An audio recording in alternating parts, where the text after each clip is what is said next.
കാമുകിയുടെ ആദിരാത്രിയിൽ കുടുംബം കലക്കാൻ നോക്കിയ പാതിരിയുടെ സദാചാര പ്രസംഗം. ഇന്ന് നിങ്ങൾ കേൾക്കുവാൻ പോകുന്നത് ഓർത്തഡോക്സ് സഭയുടെ തുമ്പമൺ ഭദ്രാസനത്തിലെ വാകയാർ കൊല്ലൻപടി സെയിന്റ് ഗ്രിഗോറിയസ് ഓർത്തഡോക്സ് ഇടവകയിലെ വികാരി ബിജു തോമസ് എന്ന പാതിരി ആ ഇടവകയിലെ ഒരു യുവ സൺഡേ സ്കൂൾ അധ്യാപികയോട് സംസാരിക്കുന്ന രീതിയാണ്. വികാരിയുടെ പ്രകടനങ്ങൾ കേൾക്കുന്നതിന് മുമ്പ് ഇതിൻ്റെ അല്പം ബാക്ക് ഹിസ്റ്ററി ഒന്ന് മനസ്സിലാക്കണം. ഈ സൺഡേ സ്കൂൾ അധ്യാപിക ആ ഇടവകയിൽപ്പെട്ട ഒരു ചെറുപ്പക്കാരനെ ഇഷ്ടപ്പെടുകയും യുവതിയുടെ വീട്ടുകാർക്ക് ആദ്യം എതിർപ്പുണ്ടായിരുന്നുവെങ്കിലും പിന്നീട് ഇവർ കോന്നി സെയിന്റ് ജോർജ് ഓർത്തഡോക്സ് പള്ളിയിൽ വെച്ച് നിയമപ്രകാരം വിവാഹം കഴിച്ചിട്ടുള്ളതുമാണ്. ആ പെൺകുട്ടി വിവാഹമൊക്കെ കഴിഞ്ഞ് 2 ആഴ്ച കഴിഞ്ഞ് പള്ളിയിലെത്തി സൺഡേ സ്കൂൾ ക്ലാസ്സിനായി എത്തിയപ്പോൾ സൺഡേ സ്കൂൾ ഹെഡ് മിസ്ട്രസ് ആ യുവതിയോട് ഇനി മുതൽ സൺഡേ സ്കൂൾ പഠിപ്പിക്കേണ്ട എന്ന് പറയുകയും അതെന്താണ് എന്ന് ചോദിച്ചപ്പോൾ അച്ഛനോട് ചോദിക്കാൻ പറയുകയും തുടർന്നുള്ള ആ സംഭാഷണം നമുക്കിനി കേൾക്കാം. ഓർക്കുക, പ്രായപൂർത്തിയായ ഒരു വ്യക്തിക്ക് ആരെ വേണമെങ്കിലും നമ്മുടെ നാട്ടിൽ വിവാഹം കഴിക്കാം. അത് അവരുടെ വ്യക്തിപരമായ അവകാശമാണ്. ഈ കേസിൽ ഈ പെൺകുട്ടി ആ ഇടവകയിൽ തന്നെ പെട്ട ഒരു യുവാവിനെയാണ് വിവാഹം കഴിച്ചത്. ഒരു പുരോഹിതൻ കുർബാന കഴിഞ്ഞ ഉടനെ ഇടവക ജനങ്ങളുടെയും പള്ളിയിലെ എല്ലാ കുട്ടികളുടെയും മുന്നിൽ വെച്ചാണ് ഈ പെൺകുട്ടിയെ പരസ്യമായി അപമാനിച്ചത്. ഞാൻ വിളിച്ചായിരുന്നു അമ്മ എൻ്റെ ക്ലാസ്സിൻ്റെ കാര്യം പഠിപ്പിക്കണ്ടെന്ന് അച്ഛൻ പറഞ്ഞിട്ടുണ്ട്. എന്താ അമ്മ അച്ഛനോട് അല്ല എന്തെങ്കിലും കാര്യം അച്ഛനെ പറഞ്ഞ എന്നോട് ചോദിക്കണ്ട, അച്ഛനോടുണ്ട്, അച്ഛനോട് ചോദിക്കാം. അല്ല ഞാൻ പഠിപ്പിച്ചുകൊണ്ടിരുന്നില്ലേ ഇത്രയും നാള്. ചോദിച്ചാൽ മതി, ഞാനല്ല അതിന് ഉത്തരവാദി. അതിൻ്റെ ഉത്തരവാദി അച്ഛനാണ്. അച്ഛനോട് ചോദിക്കണം. അച്ഛനാണ് ഇവിടുത്തെ പ്രസിഡന്റ്. അച്ഛനോട് ചോദിക്കണം. അച്ഛൻ പറയുന്നത് എനിക്ക് കേൾക്കാനുണ്ട്. അച്ഛൻ എനിക്ക് ക്ലാസ് ഇട്ടിട്ടുണ്ടായിരുന്നു തുടക്കത്തിൽ. മാറ്റാൻ പറഞ്ഞായിരുന്നു. എന്ത് പറ്റിച്ച കാരണം കാരണം മാതൃകാപരമല്ലാത്ത കാര്യം ചെയ്തുകൊണ്ട് തിരുമേനിയുടെ നിർദ്ദേശം അനുസരിച്ച് ചുമതലകളിൽ മാറ്റിയിട്ടുണ്ട്. തിരുമേനി പറഞ്ഞിട്ടാണോ? അതെ.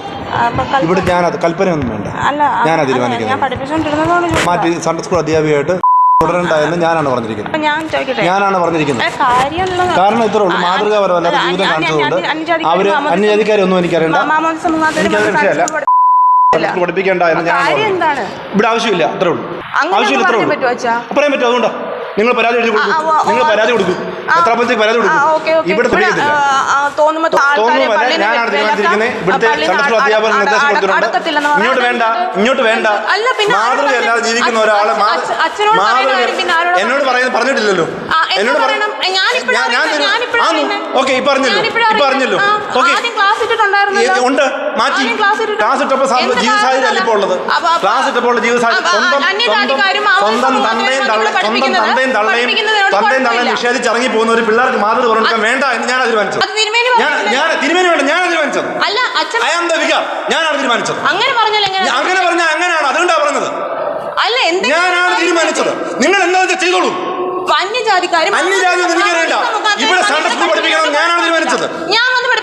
നീ പഠിപ്പിക്കത്തില്ല ഇവിടെ. അല്ല ചുമ്മാ അല്ലാതെ കാര്യം ഉണ്ടായിട്ടാണ് പറഞ്ഞേക്കുന്നത്. ഞാൻ വേണ്ടവരെ ബോധിപ്പിച്ചോളാം. നിങ്ങൾ പോയി ബോധിപ്പിച്ചോളൂ. നിങ്ങൾ ചെയ്തോളൂ. എന്താ പരിപാടി? ആ പരിപാടി തന്നെയാ നിങ്ങൾ കാണിച്ച പരിപാടി തന്നെയാ. ആ പരിപാടി തന്നെയാ. നീ കാണിച്ച അതേ പരിപാടി തന്നെ. ആവശ്യമില്ലാഞ്ഞിട്ടല്ല. സ്വന്തം തന്തയും തള്ളയും ഈ പിള്ളേരെല്ലാം കേൾക്കുകയാണ്. സ്വന്തം തന്തയും തള്ളയും നിഷേധിച്ച ഒരാൾ. ഇത് പേഴ്സണലാണ്. ഇത് പൊതുകാര്യമാണ്.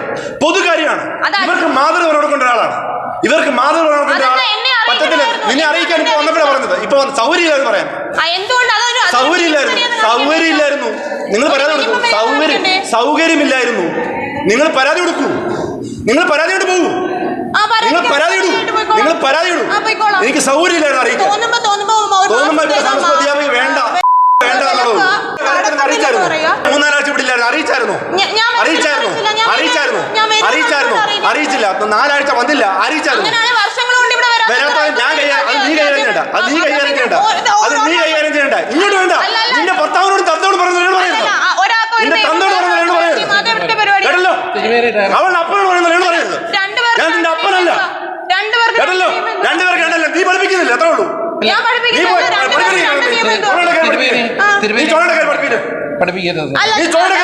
പറഞ്ഞെങ്കിൽ ഓക്കെ, ഞാൻ ഓക്കെ. 2 പേർക്ക് 2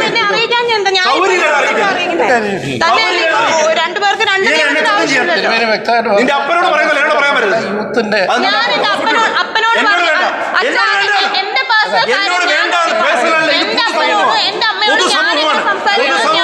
പൊതുസമൂഹമാണ്. എനിക്ക് പൊതുവായിട്ട് കാര്യം നോക്കണം. അച്ഛനായത് തന്നെ അടി കൊടുക്കുന്നത്. എന്റെ പേഴ്സണൽ കാര്യത്തിൽ കാര്യമില്ല. എന്റെ പേഴ്സണൽ കാര്യം, എന്റെ ലൈഫ്, എന്റെ കാര്യം. അച്ഛൻ തീരുമാനിക്കുന്ന കാര്യമില്ല. അച്ഛൻ അത് വികാരി എന്ന് വെച്ചാൽ ഒരാളുടെ ലൈഫിൽ വരെ ഇടപെടുന്നതല്ലോ. ഒരാളുടെ പേഴ്സണൽ കാര്യത്തിൽ ഇടപെടേണ്ട ഒരു കാര്യം അച്ഛനില്ല. വികാരി എന്ന് വെച്ചാൽ ഒരാളുടെ ലൈഫിൽ പറഞ്ഞു കാര്യം അറിയാനുള്ള റൈറ്റ് എനിക്കുണ്ടല്ലോ. അതിന് ഇത്രയും കിടന്ന ഒരു സീൻ ഉണ്ടാക്കേണ്ട ഒരു ഇഷ്യൂ ഒന്നും ഇല്ല. എന്തുവാണെന്ന് പറഞ്ഞാൽ മതി. അത് ഇത്രയും ഊതി പെരുപ്പിക്കേണ്ട ഒരു കാര്യമില്ല. അച്ഛൻ ഞാൻ അച്ഛനെ വലിയ ഇഷ്യൂ ആക്കേണ്ട കാര്യമില്ല. എനിക്ക് ഇച്ചിരി മാന്യത കുറവാണ്. അത് കണ്ടു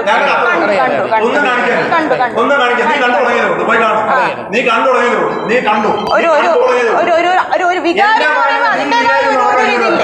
ഒരു വികാരി എന്ന് പറയുമ്പോൾ പള്ളിയിലുള്ളവർക്ക് പോയി അപ്രോച്ച് ചെയ്യാൻ പറ്റുന്ന ഒരാളായിരിക്കണം. ഞാൻ എന്തിനാ അപ്രോച്ച് ചെയ്യുന്നത്?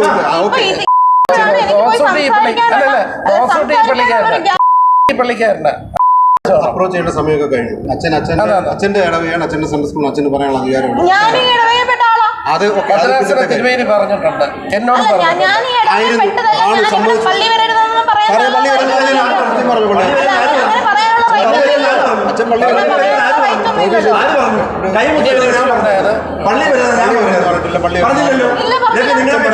ഈ സൺഡേ സ്കൂൾ പഠിപ്പിക്കാൻ വേണ്ട ഞാൻ തീരുമാനിച്ചു. അത് പറയുന്നത് ഞാനാ പറഞ്ഞത്. സൺഡേ സ്കൂൾ തോന്നിയ പഠിപ്പിക്കേണ്ട ഞാനാണ് പറഞ്ഞത്. അതിന് പരാതി. ഒരു വൈദികൻ ഇത്തരം വിഷയങ്ങൾ ഉണ്ടാകുമ്പോൾ ഇത്തരത്തിലാണോ കൈകാര്യം ചെയ്യേണ്ടുന്നത്, സംസാരിക്കേണ്ടത്? ചന്തയിലുള്ളവർക്ക് പോലും ഇതിനേക്കാൾ സംസ്കാരം കാണില്ലേ? മാനസികമായി ആകെ തകർന്നുപോയ ഈ പെൺകുട്ടി പോലീസിലും വനിതാ കമ്മീഷനിലും പരാതി കൊടുത്തിട്ടുണ്ടെന്നാണ് വിവരം. ഇനി ഈ സദാചാര പ്രസംഗം നടത്തിയ പാതിരിയുടെ ഒരു ചരിത്രം ഞങ്ങളൊന്ന് പറയാം. സെമിനാരിയിൽ പഠിക്കുന്ന കാലത്ത് ഒരു പെൺകുട്ടിയോട് ഈ പാതിരിക്ക് വലിയ ഇഷ്ടമായിരുന്നു. ഇയാളെപ്പറ്റി കൂടുതൽ അന്വേഷിച്ചിട്ട് പെൺവീട്ടുകാർ കയ്യിലിരിപ്പ് ശരിയല്ലാത്തതിനാൽ വീട്ടുകാർ ഇയാളെ വേണ്ട എന്ന് തീരുമാനിച്ചു. ആ പെൺകുട്ടിക്ക് വീട്ടുകാർ മറ്റൊരു നല്ലൊരു വിവാഹം ആലോചിക്കുകയും കല്യാണം നടത്തുകയും ചെയ്തു. എന്നാൽ ദുഷ്ടനായ അന്നത്തെ ബിജു ശമാശൻ എന്ന ഈ നാണം കെട്ടവൻ ആദ്യരാത്രിക്ക് തൊട്ടു മുമ്പ് ആ പെണ്ണിൻ്റെ വീട്ടിലെ ലാൻഡ് ഫോണിൽ വിളിക്കുകയും ഭർത്താവിനോട് ആ പെൺകുട്ടി തൻ്റെ ഗേൾഫ്രണ്ട് ആയിരുന്നു എന്നും ഞാൻ തിന്ന എച്ചിൽ നീ ഇനി കഴിച്ചോ എന്നൊക്കെ പറഞ്ഞ് ഒരു കുടുംബം കലക്കുവാൻ ശ്രമിച്ച ആളാണ്. ഈ പാതിരിയുടെ ഇതുപോലെയുള്ള കാർച്ചയും ബഹളവും ഒക്കെ കേട്ടപ്പോൾ ആ വിവേകിയായ ചെറുപ്പക്കാരൻ ഇയാൾക്കെന്തോ മാനസിക രോഗം ആണെന്ന് പറഞ്ഞ് ആ ഭർത്താവ് ഇയാൾ പറഞ്ഞതെല്ലാം തികഞ്ഞ അവജ്ഞയോടെ തള്ളിക്കളഞ്ഞു. അവർ ഇന്ന് കുടുംബമായി സുഖമായി വിദേശത്ത് സന്തോഷത്തോടെ ജീവിക്കുകയും ചെയ്യുന്നു. ഇവനിന്ന് കുരുപൊട്ടി ഇതുപോലെ പിച്ചും പെയ്യും പറഞ്ഞ് നടക്കുന്നു. ഇടവക മെത്രാപ്പോലിത്തയുടെ അനുമതിയോടെയാണ് ഈ പാതിരി ഇതുപോലെ സംസാരിച്ചതെന്നാണ് അറിയുവാൻ കഴിഞ്ഞത്. മെത്രാനോടാണ് ഇന്ന് താങ്കളുടെ പഴയ ചരിത്രം ഞങ്ങളിവിടെ പറയാത്തത് താങ്കൾ ഇപ്പോൾ നന്നായി എന്ന് പത്തനംതിട്ടയിലുള്ള ഞങ്ങളുടെ ഒരു സുഹൃത്ത് പറഞ്ഞതുകൊണ്ട് മാത്രമാണ്. ഈ പെൺകുട്ടിയോട് മാപ്പ് പറഞ്ഞ് അവർക്ക് പഴയതുപോലെ ഇടവകയിൽ തുടരുവാൻ പറ്റണം, അത്രയുമേ ഇപ്പോൾ പറയുന്നുള്ളൂ. അത്താനേശ്വസ് മെത്രാനെ കൊന്ന് പുല്ലേപ്പണി റെയിൽവേ ട്രാക്കിൽ കൊണ്ടിട്ട മോന്മാർ ഇന്ന് സഭയെ നയിക്കുന്നു. സഹോദരന്റെ ഭാര്യയുമായി വ്യഭിചാരം നടത്തുന്നത് കണ്ട സഹോദരൻ വിഷമിച്ച് നാട് വിട്ടു പോയതിന് കാരണക്കാരൻ ഇന്ന് സഭയുടെ ഒരു ഭദ്രാസനം ഭരിക്കുന്നു. ക്രൈസ്തവ സഭകളുടെ നേതാവായി ഞെളിഞ്ഞു നടക്കുന്നു. അമേരിക്കയിൽ പെൺകുട്ടിയെ കയറിപ്പിടിച്ചതിന് രായ്ക്ക് രാമാനം നാട് കടത്തിയവൻ ഇവിടെ ഭദ്രാസനം ഭരിക്കുന്നു. കുമ്പസാരത്തിന്റെ മറവിൽ ഒരു വിശ്വാസിനിയെ പങ്കുവെച്ച 5 പാതിരികൾ ഇന്നും സഭയിൽ കൂതാശിച്ച് നടക്കുന്നു. അരമന മേരിക്ക് ഗർഭമുണ്ടാക്കിയ ചാമിയാർ ഇന്നും അരമന വാഴുന്നു. പെണ്ണുങ്ങളെ അരമനയിൽ താമസിപ്പിച്ചതിന് ഭ്രാന്തിന് ചികിത്സയിലായിരുന്നവൻ ഇന്നും കൂതാശ നടത്തുന്നു. ഇതുപോലെയുള്ള മെത്രായോളികളും വ്യഭിചാരി പാമ്പുകളും ഇന്നും സഭയിൽ ഓടി നടന്ന് കൂതാശിക്കുമ്പോൾ നാണമില്ലടോ തനിക്ക് സദാചാരപ്പാതിരി കളിക്കുവാൻ. ഈ പാതിരി പള്ളിയിൽ നിന്ന് ഇത്രയും പട്ടി ഷോ കാണിച്ചപ്പോൾ ഇദ്ദേഹത്തെ കാലിൽ വാരി തറയിൽ കൂതാശ നടത്തുവാൻ ഉറപ്പുള്ള ആണുങ്ങൾ ആരും ആ പള്ളിയിൽ ഇല്ലായിരുന്നു എന്ന് തോന്നുന്നു. ഈ മോന്മാരാണ് വരുന്ന ഞായറാഴ്ച കോട്ടയത്ത് മാർത്തോമൻ പൈതൃക സംഗമം നടത്തുന്നത്. മാർത്തോമാ സ്ലീഹയെയും യേശുക്രിസ്തുവിനെയും നാറ്റിക്കുവാൻ വേണ്ടി ഉണ്ടായ കുറേ ജന്മങ്ങൾ.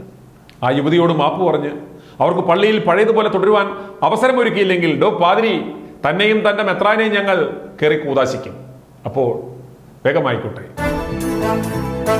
i2i News, an eye for truth. i2i News subscribe ചെയ്തിട്ടില്ലാത്തവർ ഇപ്പോൾ തന്നെ സബ്സ്ക്രൈബ് ചെയ്യുക. നോട്ടിഫിക്കേഷൻ ലഭിക്കുവാൻ ബെൽ ബട്ടണും അമർത്തുക.